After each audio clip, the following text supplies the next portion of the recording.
Do you avoid difficult conversations? Most of us dislike and avoid confrontation, but we all need to learn how to communicate, especially when serious issues need to be resolved. This is such an important topic and one we all need help with.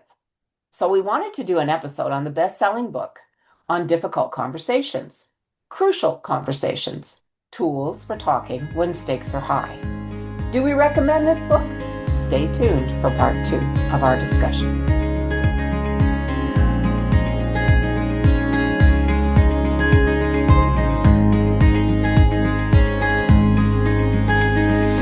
Welcome to the Jesus People Sisterhood podcast, a place where Christian single women aged 50 plus connect.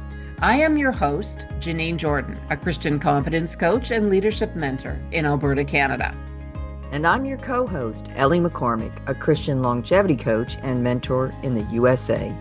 Being single women over 50, we know what it's like to feel overlooked, to have unrealized dreams, to experience the challenges of singlehood, and to be concerned about what our future will look like. We couldn't find anything online for single Christian women over 50, so we created Jesus People Sisterhood just for you, a place where sisters encourage and empower one another through the last third of life. Because you are a treasure trove of wisdom and of exceedingly great value. This is an authentic community, a supportive family, with other women on the same journey where Jesus is the center of it all. Here you will find real talk, real community, and real sisters. Join us as we discuss building relationships, whole health, and growing spiritually. We'll review helpful books and articles, chat with guest speakers, share success stories, and have some laughs along the way. So grab your favorite beverage and we'll get started.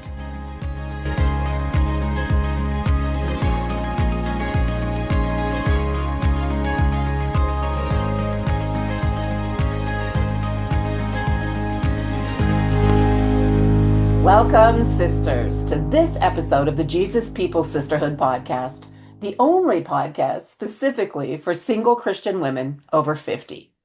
Today, we give a shout out to our sisters in Oregon. Thank you for listening. In today's episode, we continue our discussion of the book, Crucial Conversations, Tools for Talking When Stakes Are High, by Kerry Patterson, Joseph Gregory, Ron McMillan, and Al Switzler.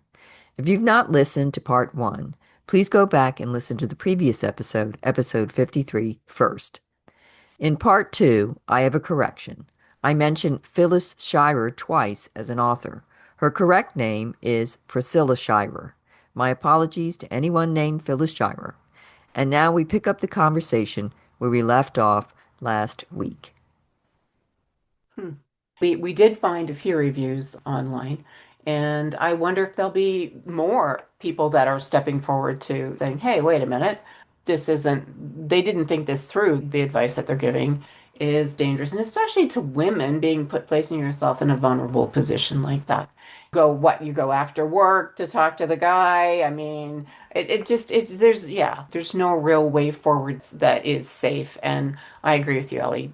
That should have gone immediately to HR. And people will say, well, wait a minute now, and maybe they weren't really looking at you, or maybe, it was just like an arm on a chair, but you're right. I mean, what kind of thing could be said for that kind of behavior? And what kind of people take a look at a person are not on a professional wavelength? You're looking at the person in the eye, you're contacting them, you're talking to them, you're not checking them out while you're in your day-to-day duties, right? It doesn't make any sense. And how they can look at that as being something that is could be misinterpreted or misconstrued, or, those sort of things is sad, because I think you're right. The majority of Christian people want to be in relationship. They want to have good relationships with others. They're going to give you the benefit of the doubt.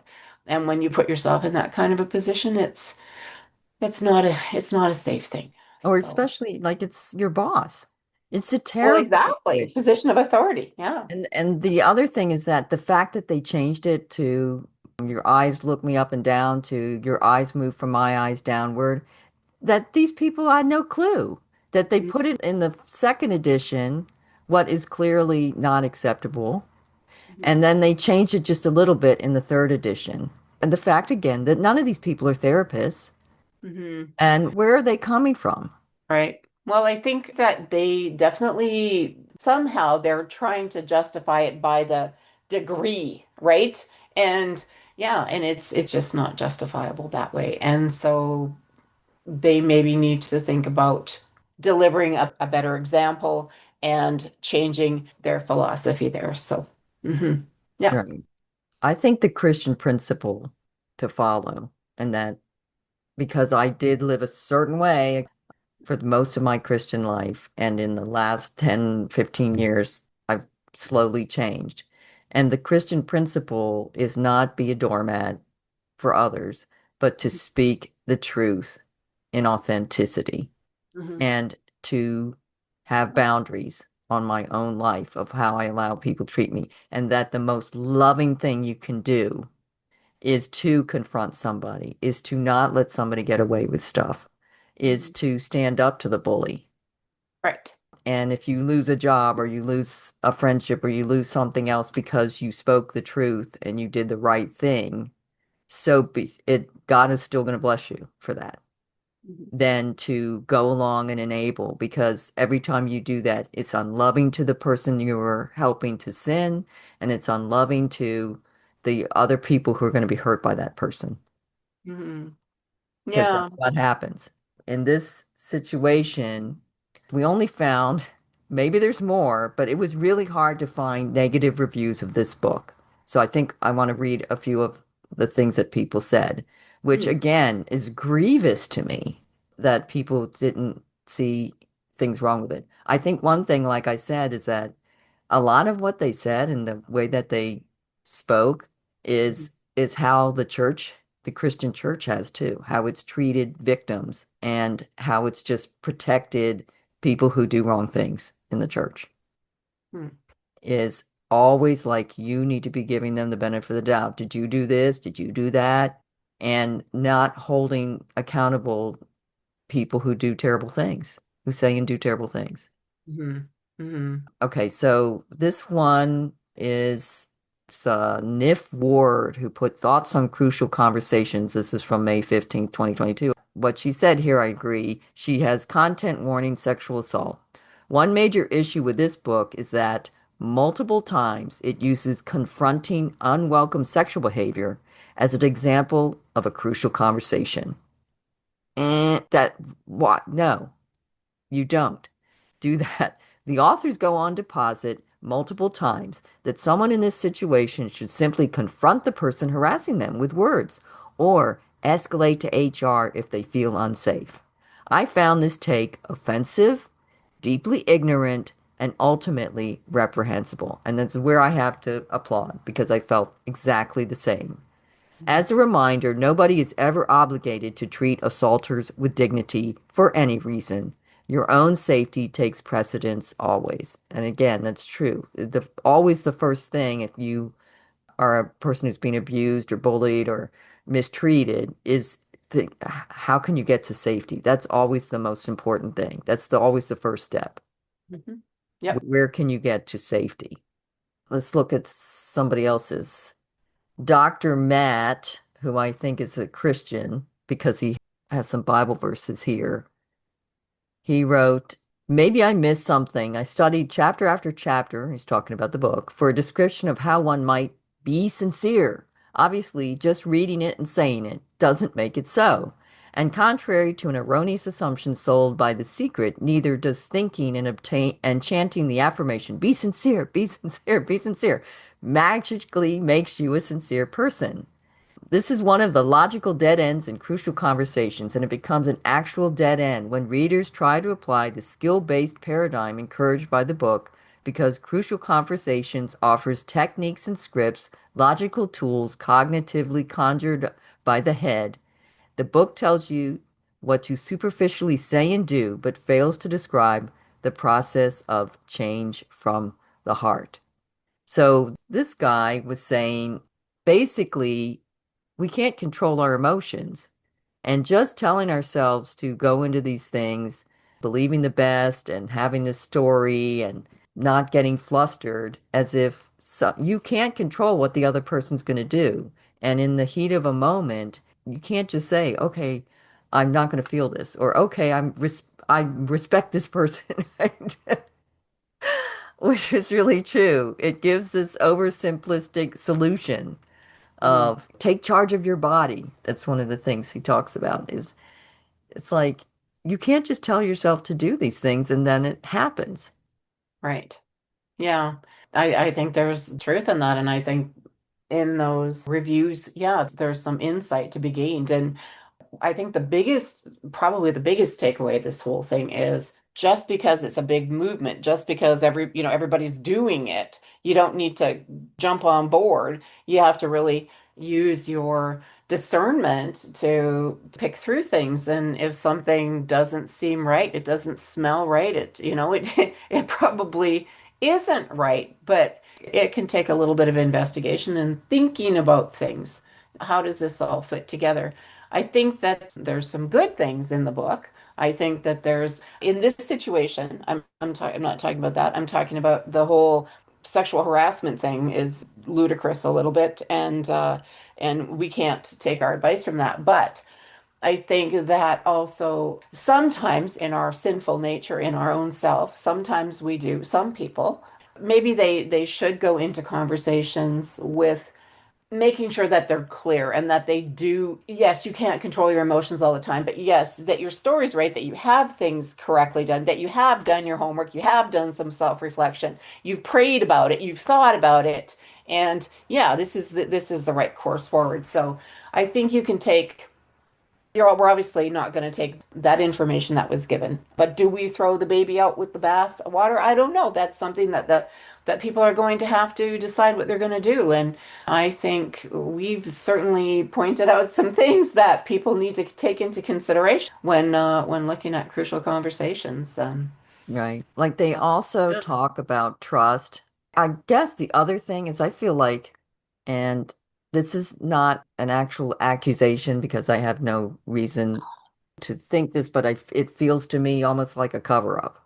First of all, this is horrendous, horrendous advice to give on the sexual harassment. And the fact that only one person, we can only find one person stating that is crazy to me.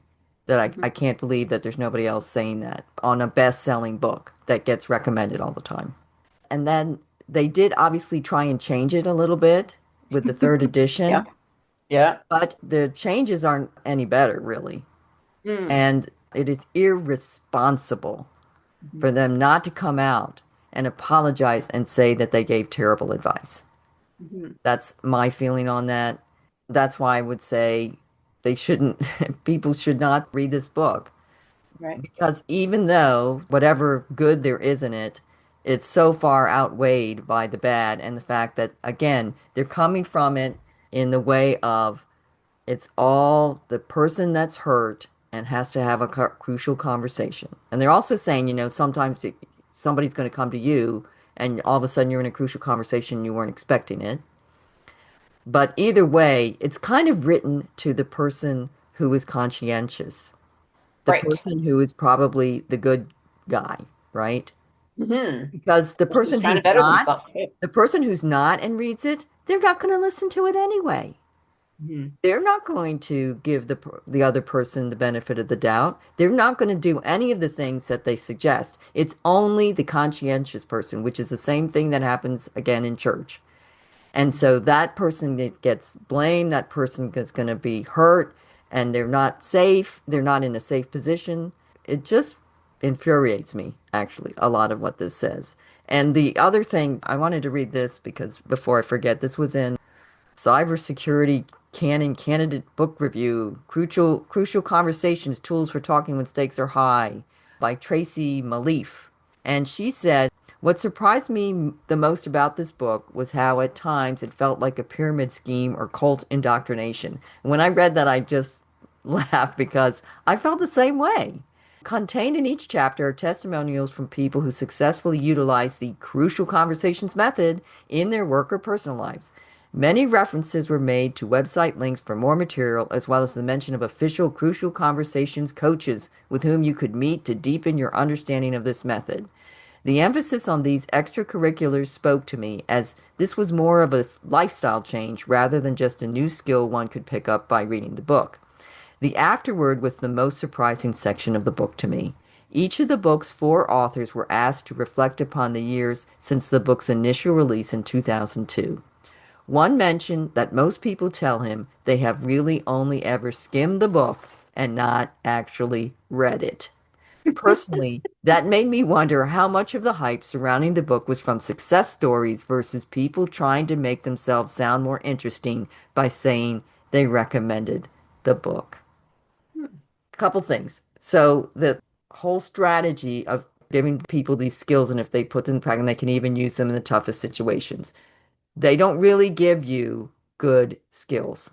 No. They tell you a mindset that handicaps you, that handicaps a person instead of empowering a person, telling the person to have boundaries, telling them to speak the truth, telling them to be authentic, and telling them to stand up for themselves in kindness, not Mhm. telling you to be disrespectful to people and be mean and lose your temper, No. but to stand for yourself. And that's what everybody should do.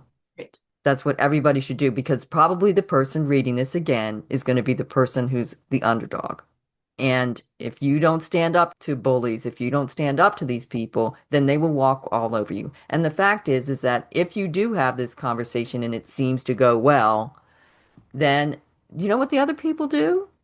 They go and they retaliate. I mean, that's why offices, companies have to have this whole retaliation. They got to look for it. Hmm.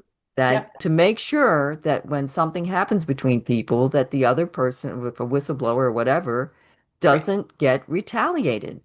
And Right. that's what happens. It's like these people are living in a make-believe world, or Right. almost either that, or they're purposely trying to control the little people. I mean, that's Right. No, I agree with you. I think that the advice for the sexual harassment, the idea of somebody going and confronting somebody that is it's liable to end up in a the crucial conversation may take place, but the ramifications from that won't be positive. I would agree with that and the wholeheartedly. fact that the most people tell the author that they only skimmed it. Hmm. How many people are really reading this? It's like this empire that they created. If you go, it's like this whole company and they've written other books and they have the coaching, etc. And I'm thinking, but you gave such dangerous advice. Hmm. Why should anybody go to you for anything? Hmm. It's just control of people. That's how I felt. Because when you tell people to behave this way and you only give them this one side, you are basically handing over the keys to all the devious, bully, domineering type people. It's Hmm. it's just terrible. I'm sorry. Right.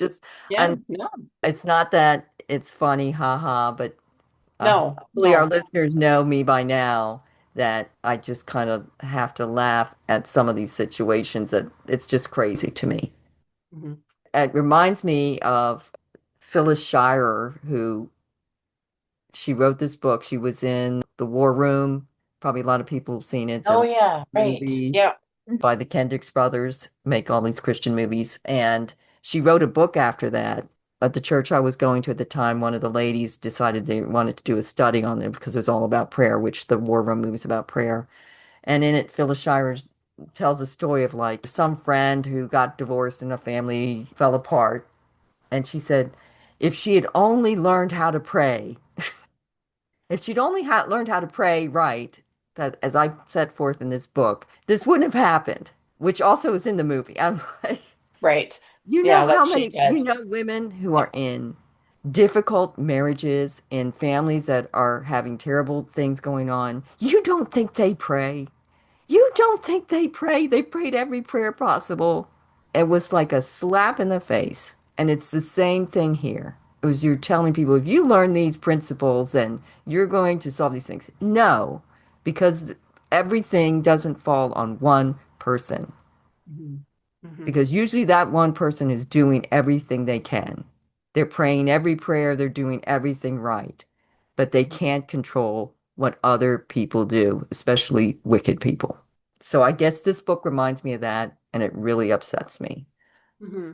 There's a guy out there, Jefferson Fisher, who is a believer. Of course, that doesn't necessarily mean anything, but I just found out recently he's a believer. He's on social media, and I've noticed he's getting a lot of followers and people listening to him because he's an attorney. And he gives these little shorts of how to talk to a narcissist or how to do such and such. And he's written a book, which maybe we can read and review that. And then there's also, like I said, there's Dr. Henry Cloud, who's written Safe and Unsafe People, Necessary Endings.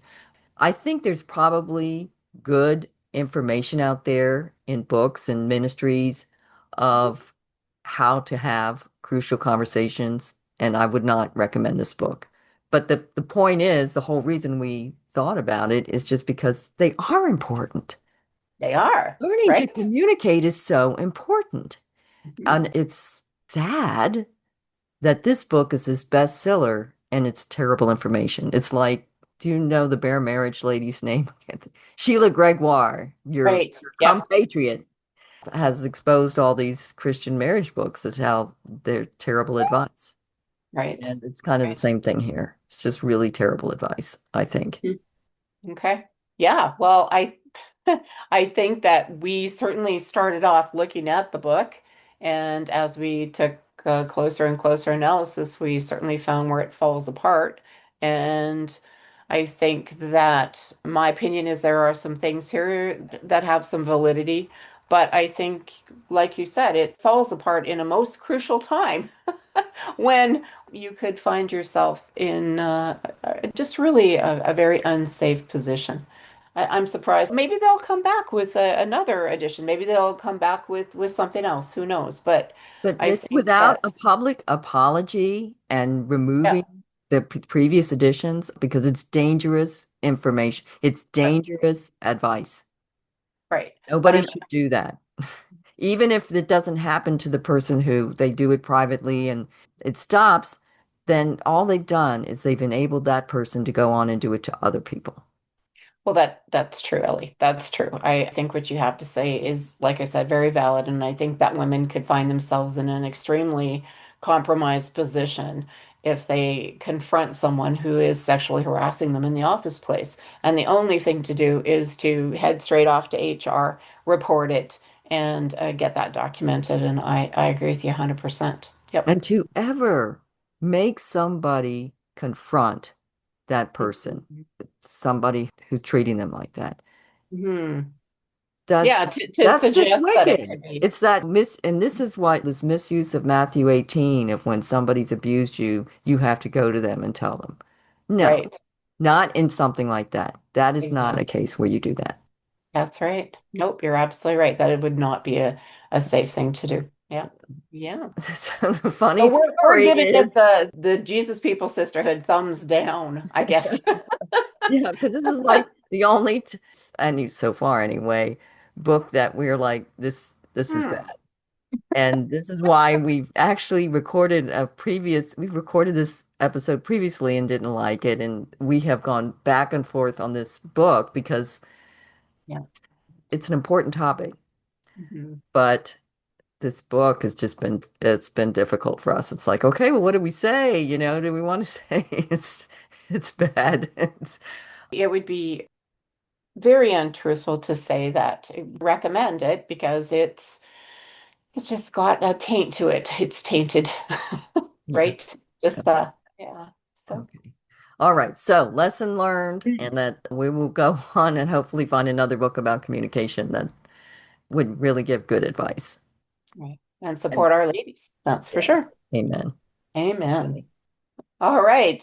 Well, thanks for being with us and listening to us today. And we value your opinion, ladies. And so if you would like to give us any kind of feedback in our private Facebook group, we would enjoy that. If you have any comments or anything you'd like to share, we'd certainly be willing to hear that. You can also email us at support@jesuspeoplesisterhood.com. God bless.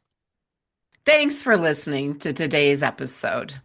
Please share any thoughts that resonated with you from today's podcast episode in our private Facebook group at Jesus People Sisterhood Community. Start reaching out to other single women and create your local group of Jesus People Sisters. Please let us know about your group to add to our directory by contacting us at support@JesusPeopleSisterhood.com. Have you had a good experience with a business? They've treated you honestly and helped you at a reasonable price? Please let us know. We would like to start a directory of JPS-friendly businesses. Let's care for one another. Be blessed by Him who is able to protect you from stumbling and to make you stand in the presence of His glory, blameless and with great joy. Until next time. Hey, sister, before you go, thank you for listening. If you found value in today's podcast, the best way to say thank you is by leaving a 5-star written review at Apple Podcasts. That raises us in the rankings and helps other sisters find us too. And please tell a friend or post it on your social media. If you're a single Christian woman over 50, this podcast was created specifically for you.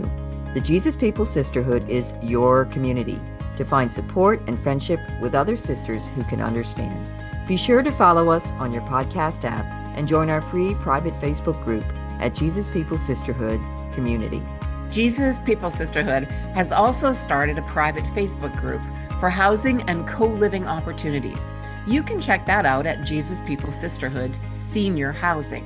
You can also find us on Facebook at Jesus People Sisterhood and individually for Janine at riseupcoachingandconsulting.com and for Ellie at samaramountain.com. And ladies, this is the necessary disclaimer. Our podcast content is for informational purposes and does not constitute professional advice from mental health, medical, legal, financial, or other areas. The opinions of the guest do not necessarily reflect the opinions of the host. It is our heart that this podcast will be a blessing to you. Together, let's build a powerful sisterhood with Jesus. Make a friend, add a sister, across the border and around the world.